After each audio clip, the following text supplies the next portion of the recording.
Sanbonani, to all our tourism colleagues.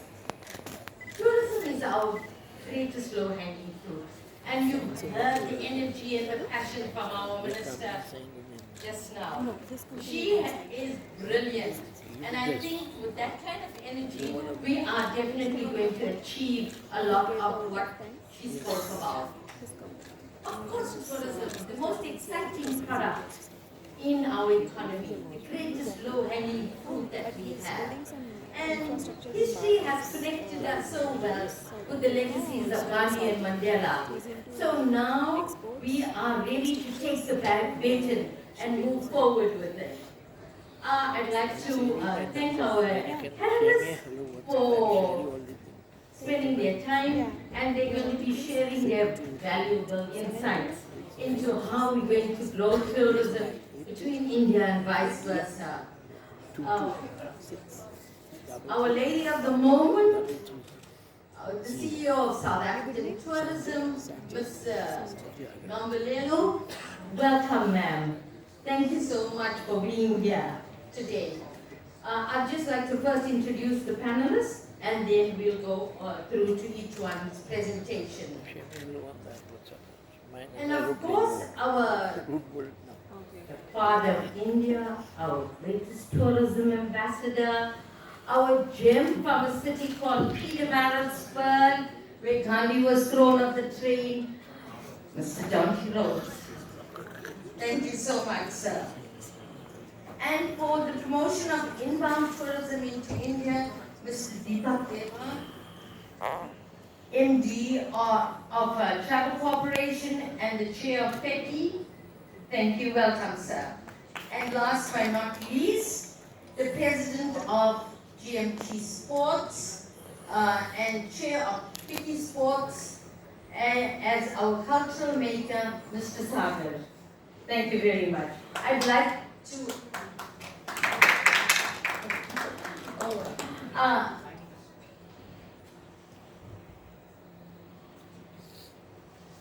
we have Mr. Panal, who is on tourism, sports and culture? Is he going to be joining this panel?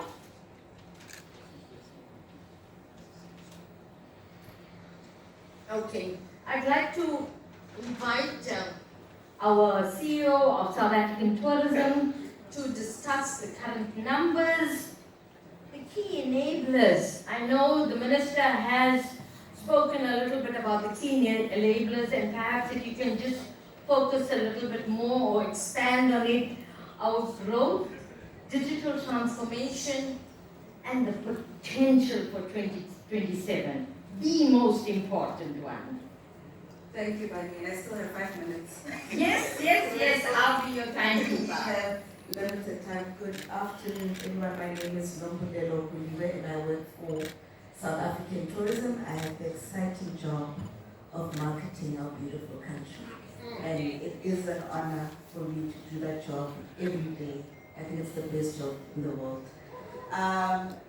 Current, so where we're currently sitting, I think we closed the year with just under 80,000 arrivals, not where we're supposed to be. And I'm not going to re-say what was said by Minister earlier on, because I'd rather they focus on the opportunity.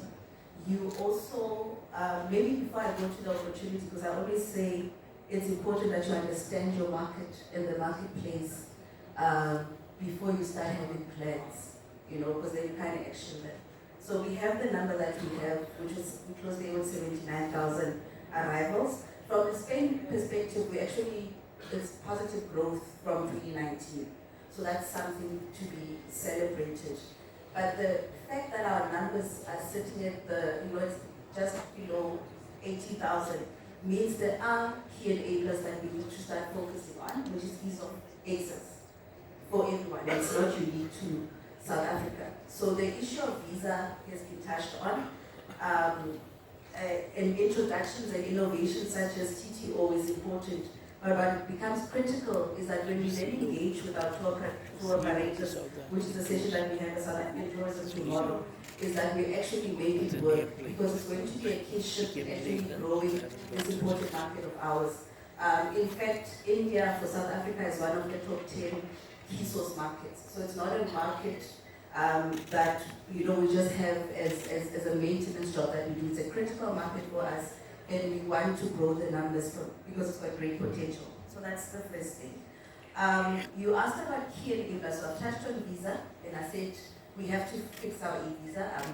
We had an engagement very fruitful with our colleagues from DHA earlier today, and there are plans with dates on new systems, new platforms, and first is just acknowledging that you've got a problem. Minister touched on TTO, so I'm going to move to the next one, which is the issue of air access and route development. If we don't fix that space for South Africa, we're going to sit with a challenge, and a challenge for the Indian market as well, where we currently don't have any direct flights going from India to South Africa. So if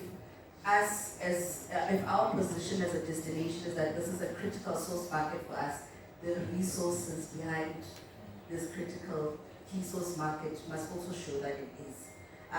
We were just doing one of the insights from the team was that 26% of Indian travelers actually make the choice to travel based on the cost of the airline or the ticket price, the flight cost. So as South Africa, we're doing ourselves a disservice if we don't work together with the aviation sector to actually fix our route issues that we currently have and get more flights going and coming into SA. But what makes Ajit say that I feel I'm privileged to have the job that I have, and I'm linking it to the potential of how do we then grow this market. For us as South Africa, digital marketing is the way, especially for South African tourism. We've got limited financial resources, so it's important that we stretch our hands, especially when we market in international or different jurisdictions. So, and I had interesting stats, in fact, which just to paint the picture and opportunity in closing. So, we have a book that we will share with our tour operators tomorrow at our session, and it's got conditions of the marketplace, so the landscape for the Indian traveler or the Indian, I call it the opportunity. And it says, and I'm linking into the digital opportunities, that we currently have more than 690 million total internet users. We've got 572 million people that are mobile internet users. We've got over 400 million individuals who are active on social media, and just over 90% on smartphones. So that traditional way of marketing SA on traditional media is something that also has to shift if we're looking for growth. And I also see that on the panel. I've got fellow panelists from the sports sector. So we know that sports is a catalyst for travelers and for traveling. I'm going to pause here because I do see that my time is up. Thank you so much, CEO. I think you created a great platform of what's happening and a picture of what's happening currently for South Africa. And tourism can only operate if there's mutual bilaterals. And with that, let's call on our esteemed Mr. Deva, who is going to expand on inbound into India. Thank you so much, and delighted to be here on this panel and to speak about tourism of traveling both ways. And you're absolutely right. A lot has been spoken about the Indian customer and the Indian market being important for South Africa. I would actually now just speak a little bit about the reverse, because like you said, tourism moves both ways. You can't have an aircraft just flying in one direction without bringing back people. And I'm not only going to speak about diaspora, which is the easy, low-hanging fruits that does travel anyway. I think there is huge opportunity between the two countries. Listen, we have a lot in common, right? Politically, we are part of the BRICS. We are part of the so-called Global South, which is nowadays a very fashionable term to use, I understand. But as I'm not a politician, I'll move on. We both play very good cricket. And both countries love beating Australians. So you had Nelson Mandela, we had Gandhi. There was a merger of thought somewhere which helped the world a lot. You have amazing wildlife. I've traveled 3 times to South Africa. I'm a big fan. And I shouldn't be saying this here, but every time you go to South Africa and come back, you have a problem going anywhere else to see wildlife. But we have the tiger, you don't. We have amazing food, not that you don't, but you have amazing wine, right? Which at the end of the session, hopefully we try. But what is really common between all of us is we have 2 very strong tourism products, having traveled through both countries. You know, it's not like you go to a country and just lie by the beach and call that tourism. You know, you have intense culture, wildlife, beautiful landscapes, amazing history, and so much for people to learn. Immersive experiences are possible, and that's what we want to do in the reverse for South Africans coming to India. I believe there are only about 25,000 who come versus 79,000. I mean, these numbers are Mickey Mouse numbers if you ask me. When you're talking of Indians traveling to South Africa, you should be talking of 250 to 300,000. In the reverse, we should have South Africans traveling at least 75,000 to 100,000. So we need to travel both ways. And the biggest problem, I don't think it's just the visa, or there are 2 problems. Digital promotion on both sides and air liquidity. Air India needs to put one of their fancy 350 flights on this route, and you would see a total turn in the number of tourists. And you know the good part about both countries and people, they will travel in off and shoulder season and on season. It doesn't necessarily have to be in the higher season. So with that, I think we have a great opportunity. Take a thing like the World Cup, whether it's in India or in South Africa. I think tour operators, government, airlines should plan 2 to 3 years in advance. Both ways, whether when the World Cup was happening in India, I don't think there was much movement from South Africa to here, Johnny. So similarly, we need to align our thoughts and really come up with a proper strategy to do this. Also, I think we have an opportunity in India to work with the South Africans in order to promote culinary trips, in order to promote cultural trips. There is religion that is there, there are religious trips that are on the rise now in India. So there are lots of opportunities that we need to work on, and I feel that both countries have a great opportunity, and I think it should not be just left to the government. These are interactions that trade bodies like ours. It should also be business to business, and I think your minister made a good point. Don't just with slogans, have some action plan. And yeah, it's very encouraging to see the opportunity. Okay.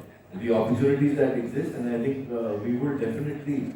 I think we have numbers should rise. But may I make just one last comment?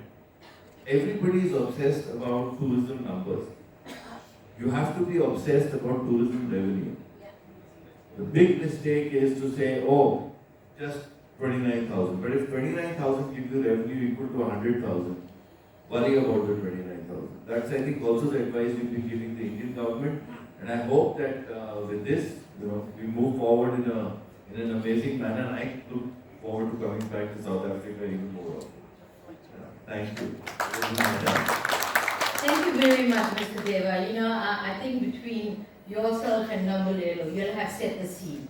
We'll just need the A-class now to take off, because you all are going to further A-class, without doubt. Thank you so much. Now let's call in our sporting activists. Mr. John T. Rhodes, do you want to give us your insights into sports tourism between the 2 countries? Yeah, it's interesting because the World Cup was in India last year, and I think I was one of the few South Africans, but I was sitting in Goa, so I can't claim that I was here watching the World Cup, so sorry about that. But I was spending my money, so one of the few. I'm in an interesting position because I'm based in India for 5 months, in South Africa for 5 or 6 months. So I kind of see travel to both countries, living in each country.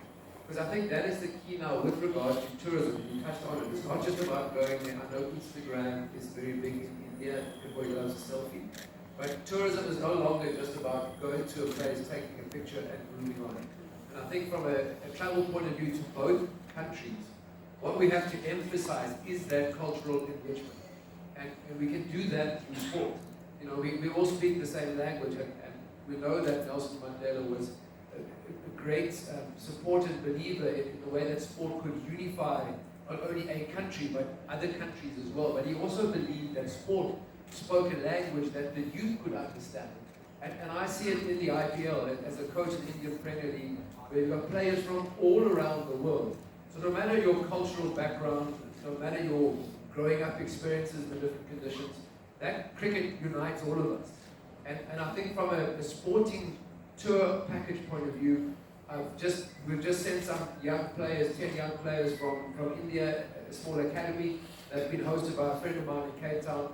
And they had an incredible experience, not just playing cricket in great facilities, but doing things like fielding practice on the beach in Muizenberg in Cape Town, up and down the mountain, and experiencing parts and the culture of South Africa that they wouldn't really experience when they turned on the television to watch a series that's India-South Africa, and it's so remote from actually being on the ground. So yes, I think there's massive potential through sport, because I'm a bit embarrassed to say, talking about Australians, I did some work with an Australian academy that has been coming to India for the last 15 years. And new young players are coming through, boys and girls, and experiencing cricket in India. Because it is a life-changing experience for a lot of people in India. We've seen with the recent auction of the Indian Premier League, sport is no longer just sport, it is a business. So there is opportunity in sport from a business perspective. And it's exciting for parents to give their children opportunity. And I think that the greatest way to expand a child's vision and a child's sort of presence on a sporting field, and not just cricket, we're not just here talking cricket and promoting cricket, but is to take them to other cultures, take them to other countries, and put them in conditions that sort of draw them out of their comfort zones. And I think having India, having South Africa, having that opportunity to travel with the different sports and the different cultures, I think you talk about low-hanging fruit, and that's probably why you've got a fielding coach to catch that, maybe. It's one of the areas.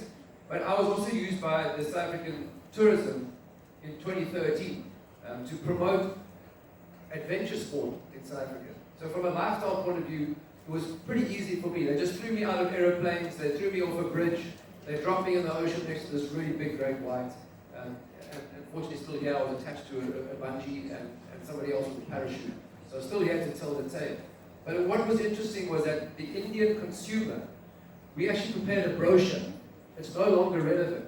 But the Indian consumer loved the fact that here was a curated tour. They could go from Cape Town, self-drive, all the way up the eastern, to the Garden Route, to the Eastern Cape, and do all these experiences. Because that's what we are looking for as a tourist. We don't want to just tour through a place, take a picture, and move on. We want to live through experiences while we're visiting a country. And sport certainly has that opportunity to provide, from a tourism point of view, a great exposure to the culture and the people of the country that you visit. So I'm really excited. And what excites me the most is that as old people, it's difficult sometimes to change our perspectives. When you have young kids coming on a sports tour, they are the ones, they are the future of both these amazing countries that I'm fortunate enough to live in.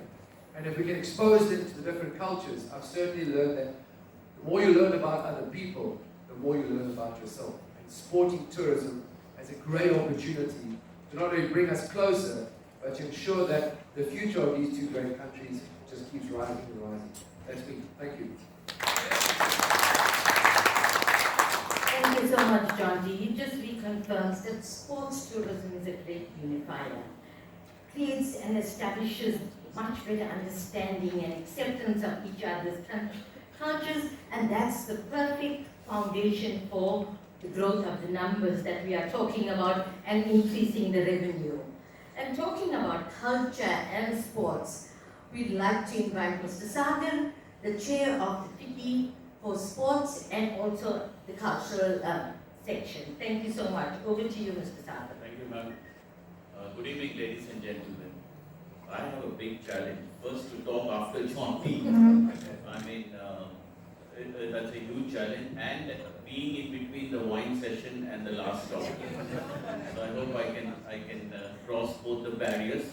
So I won't talk too much of cricket with this gentleman next to me, but just to correct, I represent GMR.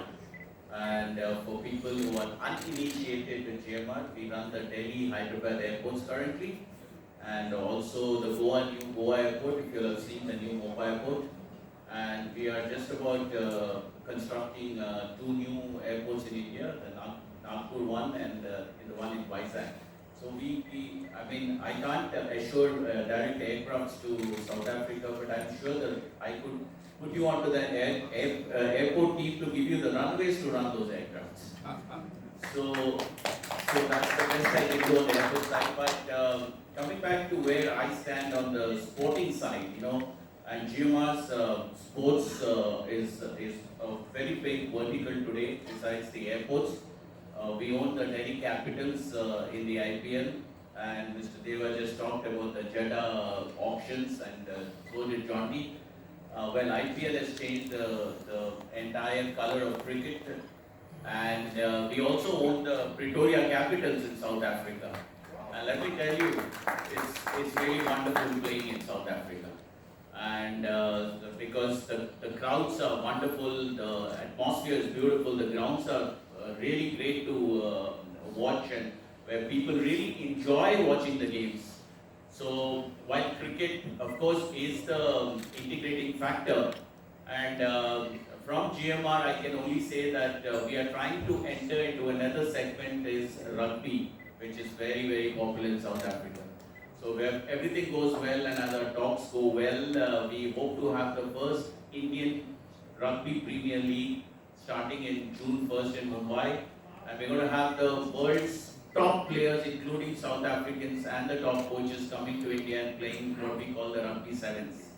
So we are doing from our perspective whatever we can in this cultural integration of sport and tourism.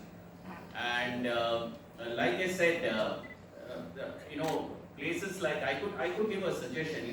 Places when IPL, and John T is so familiar with IPL, and so are so many players, and we have Faf du Plessis playing for us this season. So he's going to be one of our South African ambassadors. We can have something called a road show where IPL could be utilized to see if you could use your South African league to bring Indians as a touristic spot, because that place is wonderful to watch cricket for people who are cricket enthusiasts. And I agree, it's not how many tourists go, it's the money spent per tourist. But I believe sports per se, the game, then there is something called the sports infrastructure. I'm sure we have a lot to learn from South Africa on the sports infrastructure.